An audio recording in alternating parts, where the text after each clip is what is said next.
और वाराणसी से अजय मिश्र हमारे साथ जुड़ गए हैं। स्वरवेद मंदिर के महत्व और कितना महत्वपूर्ण है ये स्वरवेद मंदिर, जिसका प्रधानमंत्री नरेंद्र मोदी शुभारंभ करेंगे, और किस प्रकार से ये योग और आध्यात्म का केंद्र बनेगा, और साथ ही साथ किस प्रकार ये टूरिज्म को भी बढ़ावा देगा, बताइए अजय।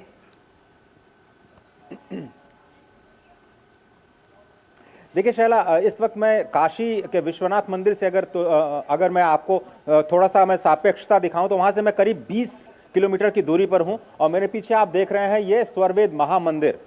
ये समझने वाली बात है कि ये जो महामंदिर है वो कोई पूजा का स्थान नहीं है, बल्कि एक सामाजिक चेतना का स्थान है, क्योंकि ये दुनिया का सबसे बड़ा मेडिटेशन सेंटर है। ये सामाजिक बुराइयों को, सामाजिक कुरीतियों को, युवाओं को कैसे देशभक्ति के साथ जोड़ा जाए, आध्यात्मिक चेतना के साथ जोड़ा जाए, उसका एक बहुत बड़ा केंद्र बनने जा रहा है और काशी की एक नई पहचान बनने जा रहा है। मैं लगातार ये कह रहा हूं कि पिछले 18 सालों से ये जो कोशिश चल रही है, इसमें भारत को योग और साधना की एक महान केंद्र के रूप में स्थापित करने की जो पहल है, उस पे आज का जो दिन है वो काफी महत्वपूर्ण है। और आप इस वक्त जो तस्वीरों में देख रहे हैं विहंगम योग, जो कि यहाँ का फोकस है, विहंगम योग पर बहुत बड़ी प्रदर्शनी का आयोजन किया जाएगा।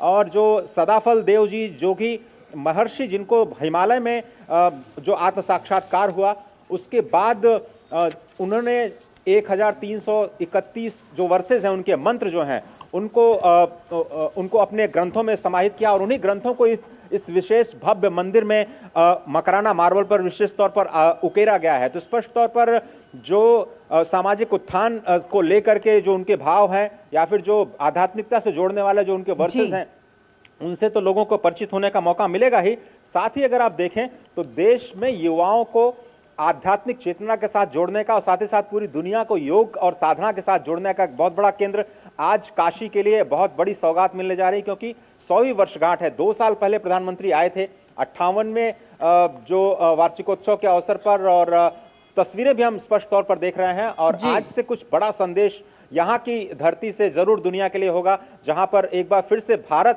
पूरी दुनिया को योग और साधना के साथ एक बार फिर से समेटता हुआ नजर आएगा। और यहाँ का जो विशेष जो फोकस है शैला, मैं आपको बता दूं कि वो है यहाँ का अष्टकमल। ये कमल पर आधारित है, क्योंकि कमल को सनातन धर्म में सृष्टि के साथ जोड़ा जाता है, कमल को तपस्या और त्याग के साथ जोड़ा जाता है। और यही कमल का फूल हमें सिखाता है कि आप कीचड़ में भी पड़े हों तो भी आप जीवन को नहीं भूलें, और किस तरह से कैसे आप जीवन संसार के साथ निर्लिप्त रह करके आप अपने जीवन को जी सकते हैं, बिना मोह माया से फंसे हुए अपने जीवन को जी सकते हैं। और यही किसी भी साधना और योग का एक मूल होता है। तो आज बहुत बड़ा दिन है और सभी लोग प्रधानमंत्री को सुनने के लिए उत्सुक है। मुझे लगता है 20,000 से ज्यादा लोगों के बैठने की कैपेसिटी है, भारी संख्या में लोग आ रहे हैं, सुरक्षा के तमाम इंतजाम किए जा चुके हैं। सभी को इंतजार है, करीब 11 बजे, पौने 11 बजे प्रधानमंत्री को यहाँ पर आने का कार्यक्रम है, और उनके संबोधन को सुनने के लिए सभी लोग अजय, एकदम हम कह सकते हैं जिस तरह से हम बेहद खूबसूरती से देख रहे हैं, पिछले 18 वर्षों से इसका निर्माण हो रहा है। शिल्प कला का एक बेहद उत्कृष्ट नमूना निकल कर आएगा ये स्वरवेद मंदिर। शांति का संदेश देगा, आध्यात्म का संदेश देगा। जो तमाम पूरी दुनिया से लोग यहाँ पहुंचे, किस तरह से उनके लिए ये सफर यादगार होने वाला है? क्या कुछ जब वो वहां जाएंगे, क्या कुछ उन्हें मिलेगा देखने के लिए, समझने के लिए, आत्मसात करने के लिए?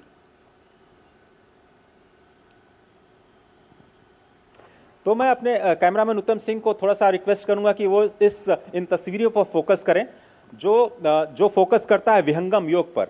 विहंगम योग स्वरवेद महामंदिर धाम दर्शन का बहुत ही बड़ा फोकस है। और जैसा कि हम कह रहे हैं कि 2 साल पहले प्रधानमंत्री नरेंद्र मोदी यहाँ पर आए थे, और यहाँ की जो नक्काशी है वो गुजरात से प्रभावित है, अक्षरधाम से प्रभावित है। अक्षरधाम के अंदर जो आप लकड़ी की नक्काशी देखते हैं वो आपको यहाँ पर देखने को मिलेगी। जबरदस्त वास्तुकला, और उकेरी गई है जो मकराना मार्बल पर, जो गुलाबी पत्थरों पर जो मंत्र उकेरे गए हैं, वो पढ़ना अपने आप में बहुत ही सुखद अनुभव रहा है अभी तक हम सभी के लिए। और मुझे लगता है कि शब्दों में अध्यात्म के गूढ़ समेटना, और संत के जरिए, संत वाणी के जरिए भारत की जो सनातन और सांस्कृतिक सभ्यता है और जो ज्ञान है, उसको कैसे जीवन में उतारा जाए, कैसे प्रैक्टिकल तरीके से, व्यावहारिक तरीके से लोगों तक पहुंचाया जाए, वो यहां पर है। और बीच में आप देख रहे हैं कि संकल्प विकसित भारत का भी है, मोदी की गारंटी भी है, जिसमें लगातार विकास के साथ कैसे सामाजिक चेतना को जोड़ने की जो कोशिश हो रही है वो बहुत ही स्पष्ट तरीके से यहाँ पर लोगों को समझने के लिए मिलेगी। और मुझे लगता है कि आगे जाते हुए काशी को न केवल पूजा, आध्यात्म और त्याग के साथ एक केंद्र जोड़ा जाएगा, बल्कि योग और साधना के साथ भी जोड़ा जाएगा, क्योंकि सदाशिव साम सदाशिव की ये धरती है। और तो आप जानते हैं अत्याधुनिक तकनीक के अद्भुत सामंजस्य का प्रतीक है ये मंदिर। आप 4 वेदों के बारे में सुनते आए हैं, आज ये जी बिल्कुल, तो यहाँ पर एक अलग ही दुनिया में ले जाएगा उन तमाम लोगों को जो यहाँ पहुंचेंगे, एक अलग ही अनुभव उन्हें देखने को मिलेगा। बिल्कुल हम इंतजार रहेगा प्रधानमंत्री के कार्यक्रम का, प्रधानमंत्री के संबोधन का। बहुत बहुत शुक्रिया अजय फिलहाल इस जानकारी के साथ जुड़ने के लिए।